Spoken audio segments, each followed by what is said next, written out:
अस्सलामुअलैकुम students. I hope कि आप खैरियत से होंगे।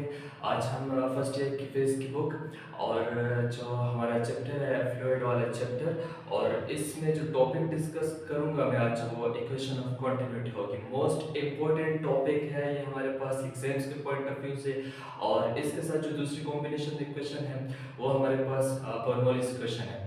इसके बाद की जो मेरी वीडियो होगी उसमें हम बर्नौलीज इक्वेशन को भी डिस्कस करेंगे।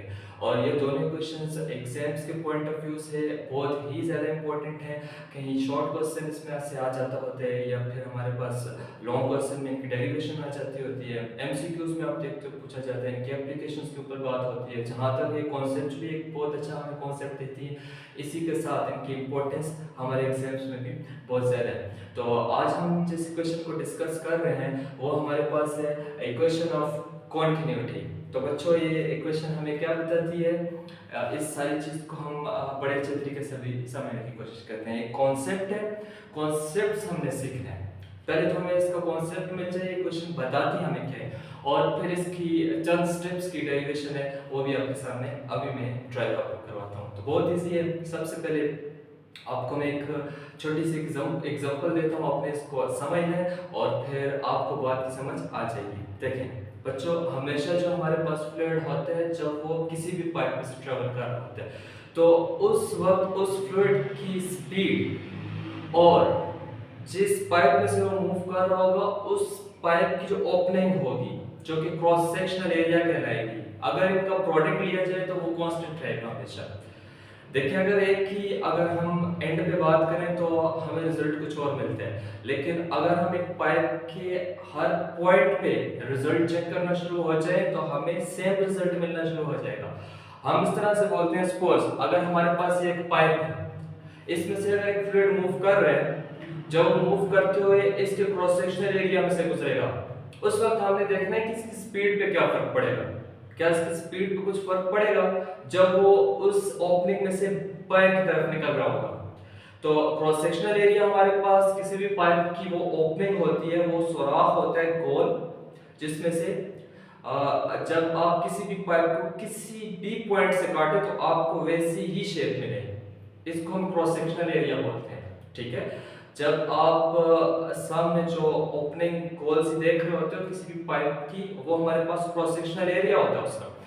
इस क्रॉस सेक्शनल एरिया में से जब कोई भी फ्लूइड बाहर निकलता है तो डिपेंड करती है उसकी स्पीड इस एरिया के ऊपर।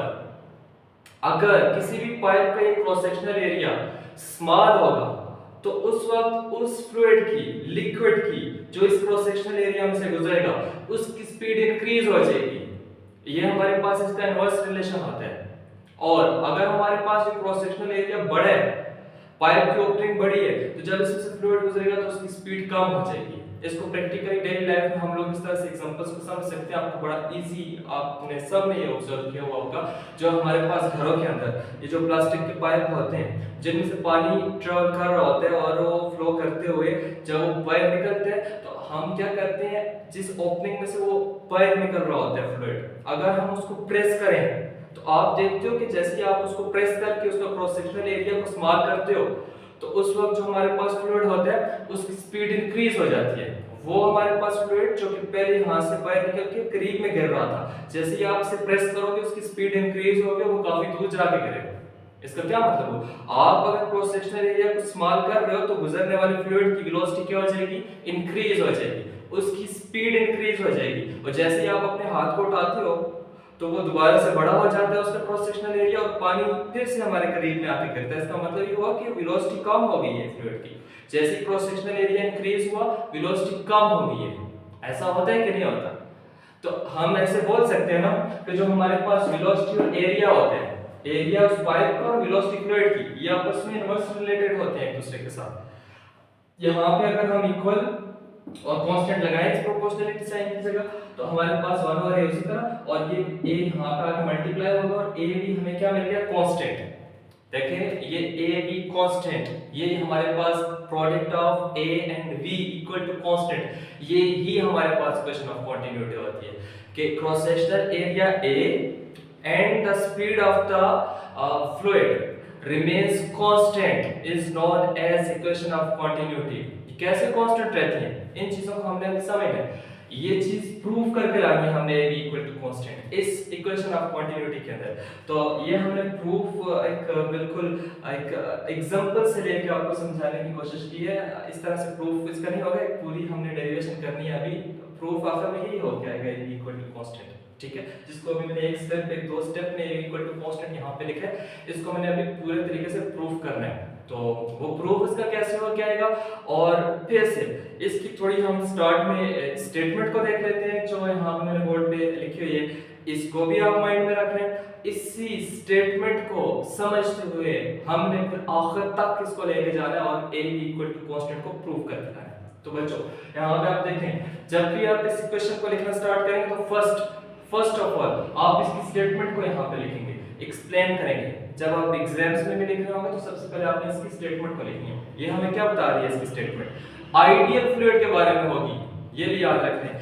जो हमारे पास क्वेश्चन ऑफ कंटिन्यूटी होगी, जितना भी हम यहाँ पे प्रोसेस करेंगे, हम कौन सा वाला फ्लूइड लेंगे, आइडियल फ्लूइड लेंगे, ये जरूरी है, मस्ट है।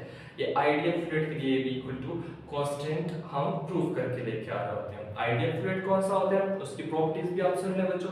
ये वो फ्लूइड होता है आइडियल फ्लूइड जो कि इनकंप्रेसिबल होता है, जिसको आप कंप्रेस नहीं कर सकते हो, नॉन विस्कस होता है, कोई रेजिस्टिविटी फोर्स उसकी नहीं होती है, उसको फ्लो करते हुए किसी किस्म की कोई रेजिस्टेंस नहीं होती, और स्ट्रेट लाइन में मूव कर रहा होता है।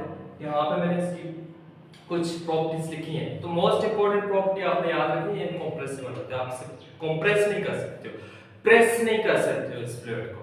और इस फ्लूइड के बारे में हमें इक्वेशन ऑफ कंटिन्यूटी की स्टेटमेंट क्या बात बोलती है, तो फॉर एन आइडियल फ्लूइड के लिए the product of speed of fluid, जो स्पीड ऑफ फ्लूइड होगी, जिस स्पीड के साथ फ्लूइड मूव कर रहा होगा, उसका प्रोडक्ट किसके साथ, क्रॉस सेक्शनल एरिया ए, वो जो पाइप होगा उसका जो क्रॉस सेक्शनल एरिया होगा उसके साथ हमें प्रोडक्ट लेना है। दो चीजों का प्रोडक्ट लेना है, किसका प्रोडक्ट लेना है, स्पीड का, दूसरा cross sectional area A of the pipe eight any point along a pipe. इस पूरे पाइप में किसी बी पॉइंट के ऊपर ए बी का प्रोडक्ट इज रिमेन्स कांस्टेंट, वो कांस्टेंट रहेगा। ये होती है हमारे पास इक्वेशन ऑफ कंटिन्यूटी की statement. For an ideal fluid, the cross-sectional area A and the speed of the fluid at any point along a pipe is remains constant, is known as equation of continuity. Equation of continuity हमें ये बात बताती है कि अगर आपके पास एक pipe हो, एक ऐसा पाइप है हमारे पास जो कि नॉन यूनिफॉर्म पाइप है, जिसकी जो स्ट्रक्चर है हमारे पास नॉन यूनिफॉर्म है। आप सबसे पहले अगर इस पाइप को देखेंगे जो मैंने यहाँ पे बोर्ड पे बनाया है, तो आप देखें ये ऐसा पाइप है जिसका एक एंड हमें स्मॉल दिख रहा है, उसकी जो ओपनिंग है, उसका जो एरिया है, और एक दूसरा जो इसका एंड है वहां पे जो उसका एरिया है वो हमें लार्ज एरिया दिख रहा है। तो एक तो हमने इसको एक नॉन यूनिफॉर्म इसका स्ट्रक्चर बनाना है। दूसरे नंबर पे आप ये भी ऑब्जर्व करें कि यहाँ पे हमारे पास ये कम हाइट पे है और दूसरे एंड इसका ज्यादा हाइट पे है। और ऐसे पाइप के अंदर अगर हम ये चीज देखें कि क्या वाकई ए बी का प्रोडक्ट कांस्टेंट रहेगा, तो जी होगा ऐसे। तो अगर हम यहाँ पे ये बात बोलें कि अगर एक फ्लूइड है जो इस फर्स्ट एंड से एंटर हो रहा है, तो जिस वेलोसिटी से एंटर होगा वो v1 होगी, और इस सेकंड एंड से जिस वेलोसिटी के साथ वो लीव आउट होगा तो वो हमारे पास वेलोसिटी v2 कहलाएगी। इस पाइप का जो फर्स्ट एंड पे एरिया होगा वो a1 होगा, इसी पाइप का जो सेकंड एंड पे एरिया होगा उसको मैंने रिप्रेजेंट किया a2 से। वो मैच जो एरिया a1 में से एंटर होगा, फर्स्ट एंड में से एंटर होगा, वो डेल्टा m1 होगा, और वो मैच जो इससे लीव होगा यहाँ से एरिया a2 में से, सेकंड एंड में से यहाँ से जो मैच निकलेगा वो हमारे पास डेल्टा m2 कहलाएगा। इसी तरह बच्चों यहाँ पे हमने एक चीज और लिखी है कि जो हमारे पास डिस्प्लेसमेंट जो यहाँ पे कवर करेगा, फ्लूइड एंटर होगा और डिस्प्लेसमेंट फर्स्ट एंड में से उसका होगा वो टाइम के अंदर डेल्टा x1 होगा, और सेकंड एंड से वो जो डिस्प्लेसमेंट कवर करता हुआ फ्लूइड यहाँ से बाहर निकलेगा वो हमारे पास डेल्टा x2 होगा, और सेम टाइम में ही डिस्प्लेसमेंट कवर होगा। और हमने क्या किया, कुछ पैरामीटर सेट किए, एरिया a1 एरिया a2 मतलब फर्स्ट एंड के ऊपर और सेकंड एंड के ऊपर। हमने एरिया की बात की, वेलोसिटी की बात की, मास की बात की, टाइम की बात की और डिस्प्लेसमेंट की बात की है। जो हमारे पास फर्स्ट हैंड होगा उसमें ये सारे 1 1 1 हो जाएंगे और जो हमारे पास ये सेकंड हैंड होगा इसमें हमने इन सब चीजों के साथ क्या लगा देना है 2 2 2। और ये हमने सबसे पहले अपनी डायग्राम को भी यहाँ पे बना के रखा हुआ है। अब हमने ये बात बोलनी है कि अगर ये हमारे पास एक मुकम्मल पाइप है, इस पाइप को आप कोई सा भी पॉइंट उठा लें, कोई सा भी पॉइंट उठा लें, आप चाहे फर्स्ट हैंड ये वाला ले लें, आपका दिल करे आप सेकंड हैंड ले लें, आपका दिल करे आप किसी इस पॉइंट पे चेक कर लें, आप अगर चाहते हो तो इस पॉइंट पे चेक कर लें, आप अगर चाहते हो तो इस पॉइंट पे चेक कर लें, आपका दिल करता है जिस पॉइंट पे भी आप अगर ये चीज चेक करना चाहें कि एबी का प्रोडक्ट क्या होगा, तो आप आसानी से वहां पे एबी का प्रोडक्ट निकालें और दूसरा कोई भी पॉइंट ले लें उसके साथ, वहां पे भी आप एबी का प्रोडक्ट निकालें। आपको हर दो पॉइंट के ऊपर ए बी का प्रोडक्ट कांस्टेंट मिलेगा। आपकी मर्जी है इस पूरे पाइप में, आप कोई से भी दो पॉइंट सिलेक्ट करें, उन दोनों पॉइंट्स के ऊपर ए बी का प्रोडक्ट निकालें, आपका आंसर कांस्टेंट रहेगा। इसको कौन सी चीज बैलेंस कर रही होती है, ये क्यों हमारा आंसर कांस्टेंट होता है? जबकि हम ये चीज देख भी रहे हैं कि यहाँ पे तो हमें एरिया स्मॉल मिल रहा है और जब हम सेकंड एंड पे अगर एरिया का प्रोडक्ट निकालें तो यहाँ पे तो एरिया हमारे पास ग्रेटर एरिया है, उसके बावजूद हमारे पास एरिया का प्रोडक्ट क्यों सेम रहेगा? तो इस चीज को भी आप समझें, इस वजह से कि अगर कहीं पे एरिया कम है तो वहां पे वेलोसिटी ज्यादा है ना, और अगर कहीं पे एरिया ज्यादा है तो वहां पे वेलोसिटी कम हो जाएगी, वहां पे स्पीड ऑफ फ्लूइड कम हो जाएगी। अगर एक चीज कम है तो दूसरी ज्यादा हो रही है, दूसरी वाली ज्यादा है तो पहले वाली कम हो रही है, ओवरऑल जो प्रोडक्ट होगा ना वो कांस्टेंट रहेगा। एक चीज अगर कम है दूसरी ज्यादा होकर उसके आंसर को बैलेंस कर देगी। यहाँ पे अगर यहाँ पे हमारे पास एरिया स्मॉल है तो इधर वेलोसिटी ज्यादा होगी, और जैसे ही हमारे पास एरिया बड़ा होगा तो वेलोसिटी कम होकर इसको बैलेंस कर देगी। ओवरऑल जो एरिया का प्रोडक्ट होगा उसमें कोई चेंजेस नहीं आएंगी, वो हमारे पास कांस्टेंट ही रहेगा। इसको मैं यहाँ पे आपको एग्जांपल से प्रूव करके बताता हूँ। देखें, अगर हम इस तरह से बात बोलते हैं कि अगर ये हमारे पास एरिया इसकी मैं वैल्यू ले लेता हूँ, हम बोले ना ए बी का जो प्रोडक्ट होगा वो क्या होगा, कांस्टेंट होगा। सपोज यहाँ पे जो हमारे पास फर्स्ट एंड पे जो एरिया है वो होगी हमारे पास 2 मीटर स्क्वायर। क्योंकि एरिया स्मॉल हमें नजर आ रहा है इस वजह से मैंने इसकी क्वांटिटी यहाँ पे इसकी जो मेजरमेंट है वो मैंने 2 ली है। और फिर इस तरह से जो हमारे पास वेलोसिटी है इसको हम खुद से ले लेते हैं, जिसकी वैल्यू कंसीडर कर लेते हैं और फिर प्रोडक्ट लेते हैं, कुछ आंसर आएगा हमारे पास उसे भी हम लिख लेते हैं। सपोज हमारे पास ये 6 है, ठीक है, 6 मीटर पर सेकंड ये हमारे पास वेलोसिटी होगी। अब जब आप इन दोनों को मल्टीप्लाई करोगे तो हमारे पास क्या आएगा, 12 मीटर क्यूब पर सेकंड।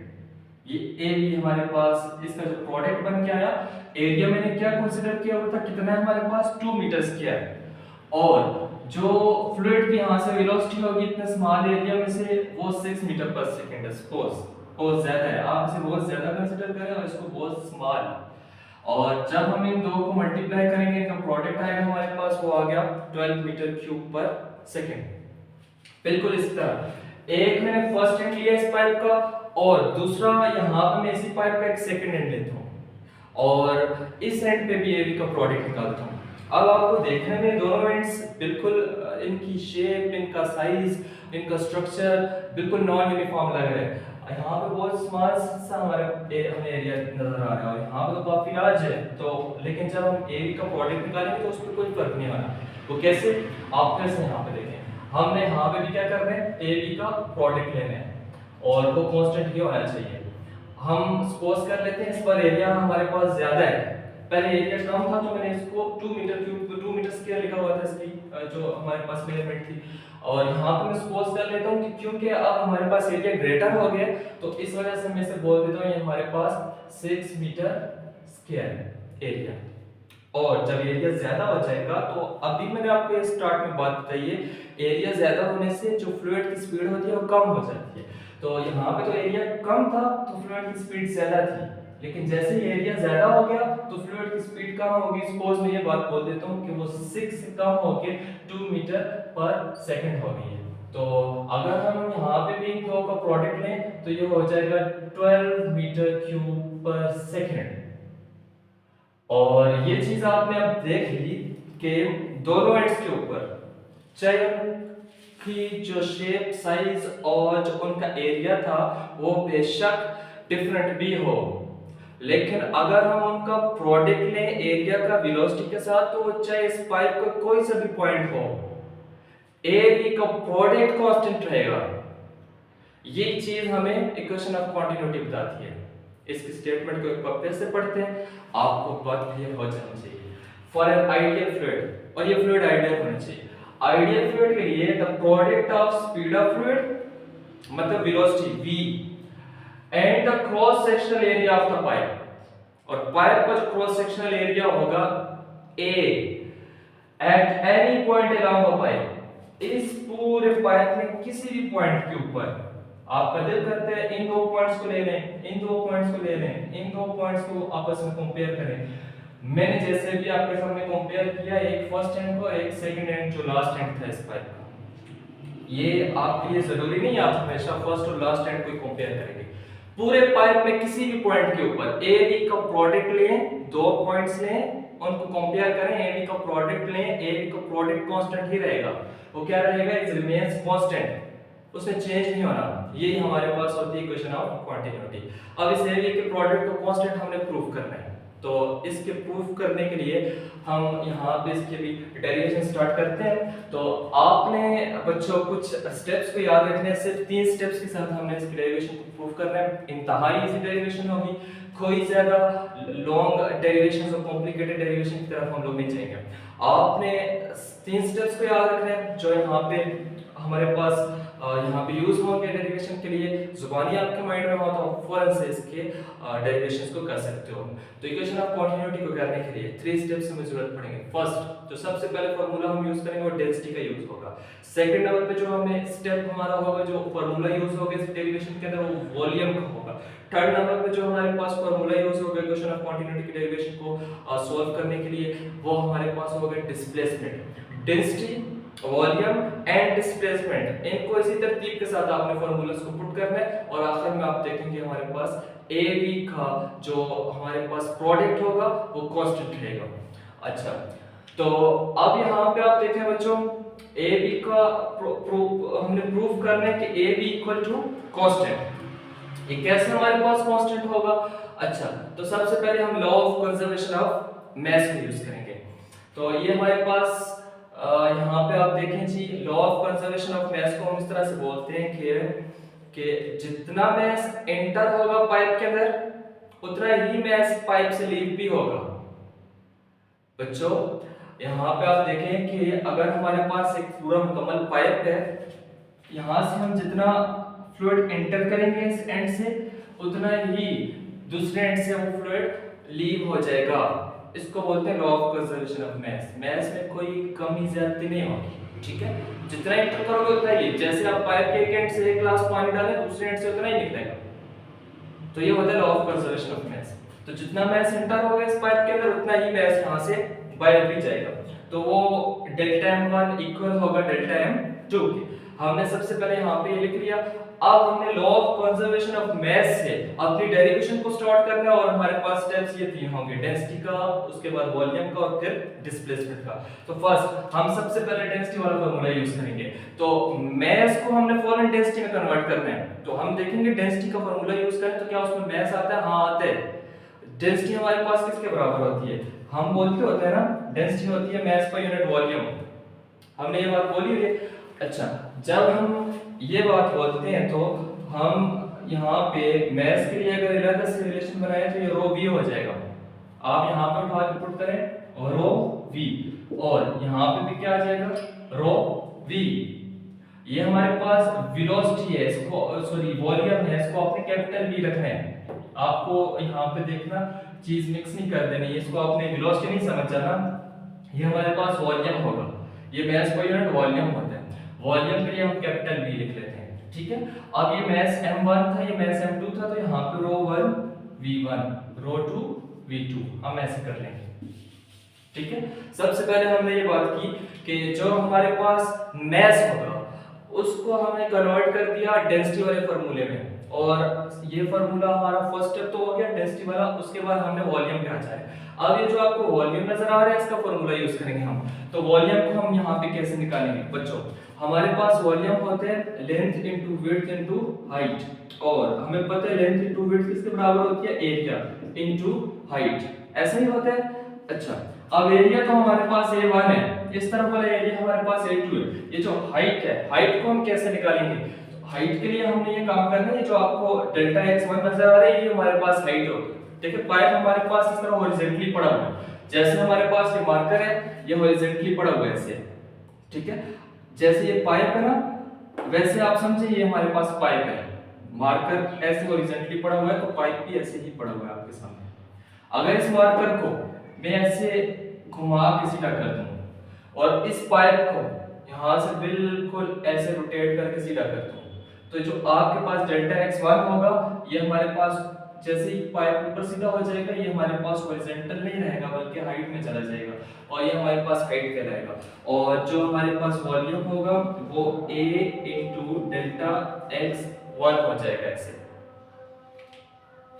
अब हमने ये वाला फार्मूला यहाँ पे पुट करना है, तो ये हो जाएगा ρ1 और A1 delta x1 equal to ρ2 अपनी जगह पे वैसे ही रहेगा और वॉल्यूम V2 के लिए भी ऐसे ही हो जाएगा A2 और डेल्टा x2 हो जाएगा। ये भी हमने कर लिया। अब आगे जो आपने थर्ड फार्मूला यूज करना था वो मैंने बताया हुआ है ऊपर। जो थर्ड स्टेप होगा हमारा वो कौन सा होगा? डिस्प्लेसमेंट की वैल्यू हमें यहाँ पे पुट करनी है। तो उसके लिए हम कैसे फार्मूला यहाँ पे अभी बनाते हैं, आप देखिए रफ वर्क में मैं सब पे फार्मूला आपके सामने लिख रहा हूं। तो डिस्प्लेसमेंट हमारे पास क्या होगा? ये क्या होता है? v into t, वेलोसिटी हमारे पास ये वाली और ये जो टाइम था, तो हम यहाँ पे बोल देते हैं जी ये a1 हो जाएगा और जो हमारे पास डेल्टा x1 है ये होगा v1 into डेल्टा t और ρ2 a2 v2 into delta t। Time के साथ हमने 1 2 नहीं लिखा हुआ, जितने टाइम में यहाँ पे फ्लूइड एंटर होगा उसी टाइम में दूसरे एंड से बाय लीव भी हो जाएगा। इस वजह से हमने डेल्टा t को डेल्टा t से कैंसिल कर दिया। और अब हमारे पास ये जो चीज बाकी बच रही है वो अब यहाँ पे मैं ऐसे बोल देता हूँ ρ1 और ρ2 की जगह में सिर्फ ρ लिख रहा हूँ। 1 2 को मैंने रेस कर लिया। उसकी वजह क्या है? क्योंकि हम आइडियल फ्लूइड की बात कर रहे हैं, आइडियल फ्लूइड के बारे में हम बात कर रहे हैं। और आइडियल फ्लूइड ऐसा फ्लूइड होता है कि जिसकी डेंसिटी कांस्टेंट होती है, जो इनकंप्रेसिबल होता है। आप देखें ना, अगर हम डेंसिटी का फार्मूला यूज करें वो होता है मास पर यूनिट वॉल्यूम। जब अगर एक फ्लूइड इनकंप्रेसिबल है, वो कंप्रेस नहीं हो रहा, उसके वॉल्यूम में कुछ चेंज आएगा? नहीं आएगा, उसका वॉल्यूम कांस्टेंट ही रहेगा। अगर वॉल्यूम कांस्टेंट है और डेंसिटी में कुछ चेंज आएगा, डेंसिटी में चेंज आएगा ही नहीं फिर। तो जो डेंसिटी फर्स्ट एंड पे होगी वो ही डेंसिटी हमारे पास उस फ्लूइड की सेकंड एंड पे भी होगी। इस वजह से हमने ρ1 और ρ2 की बजाय दोनों एंड्स पे क्या लिख लिया? ρ। अब हमने इस ρ को भी काट लिया। उसके बाद जो बाकी चीज हमारे पास बच रही है वो a1 v1 equal to a2 v2 बच गया। अब ये आप देखिए a1 v1 equal to a2 v2, जो प्रोडक्ट इस एंड पे वही दूसरे एंड पे भी हमें मिल रहा है, तो हम बोल देंगे ab equal to constant, ab equal to constant. तो ये हमारे पास इसका प्रूफ हो क्या आ गया कि ab इक्वल टू कांस्टेंट जो हमें प्रूफ करना था।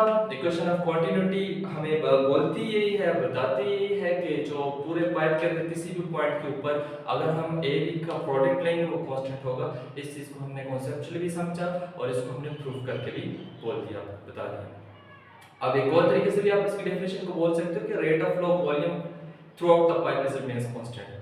जो वॉल्यूम का रेट होता है, जितना वॉल्यूम एंटर होता है पाइप के अंदर उतना ही वॉल्यूम में फ्लूइड लीव हो जाता है। तो rate of flow of volume constant रहता है इक्वेशन ऑफ कंटिन्यूटी में।